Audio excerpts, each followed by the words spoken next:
स्वागत छ हजुरहरूलाई फेरि पनि आशास कुकिङ च्यानलमा। आज चाहिँ मैले घरैमा सजिलोसँग कसरी हामीले जुस बनाएर पिउन सक्छौँ अथवा खान सक्छौँ, अनि यो एकदमै हेल्दी पनि छ, एकदमै राम्रो छ हाम्रो शरीरको लागि पनि, हाम्रो आँखाको लागि पनि होइन।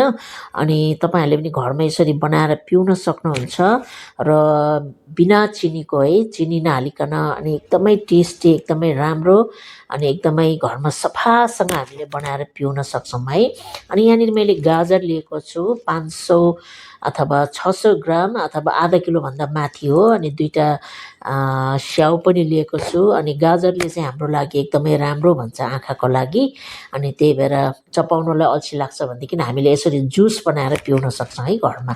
अनि यहाँनिर मैले एउटा रसिलो निम्बु एउटा लिएँ र साथै यहाँनिर सुन्तला अथवा यसलाई मौसमी पनि भन्दो रहेछ, तर सुन्तला हाल्दा पनि हुन्छ। र मैले यो बियालाई निकालेर अनि सिर्फ जुस मात्रै यहाँनिर हालेको छु भाँडोमा, र बियालाई निकालेँ मैले। र त्यसै गरिकन यहाँनिर मैले गाजर अनि स्याउलाई मैले मिक्सरमा हालेँ र 1 लिटर पानी त्यहाँनिर हालेँ मैले। र 1 लिटर पानी हालेर मैले यसरी घुमाएँ यसलाई। र यसरी घुमाइसकेपछि हामीले यसलाई फेरि सेतो कपडा एउटा बोलमा अथवा कुनै भाँडोमा राखेर यसरी खनाउन सक्छौँ मजाले, यसलाई पिनेर अथवा मिक्सरमा हालेर। अनि त्यसै गरिकन मैले यहाँ 2 चोटि गरेको छु। अनि यो चाहिँ 1 लिटर पानी हालेको है मैले।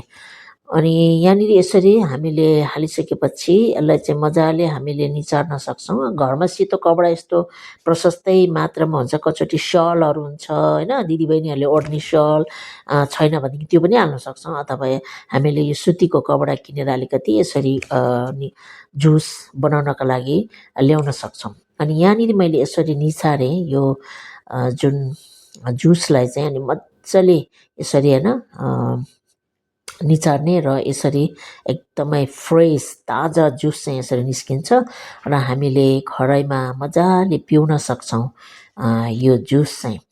अनि बजारको भन्दा पनि एकदम राम्रो, एकदमै टेस्टी छ यो जुस चाहिँ होइन। अनि हजुरहरूले पनि यसरी बनाएर घरमा पिउन सक्नुहुन्छ, खान सक्नुहुन्छ। यो चाहिँ बिना सुगर बिना चिनीको हो। र त्यसै गरिकन तपाईँहरूले लाइक, सब्सक्राइब अनि सेयर पनि गरिदिनु होला। धन्यवाद मेरो च्यानलमा आउनु भएको लागि।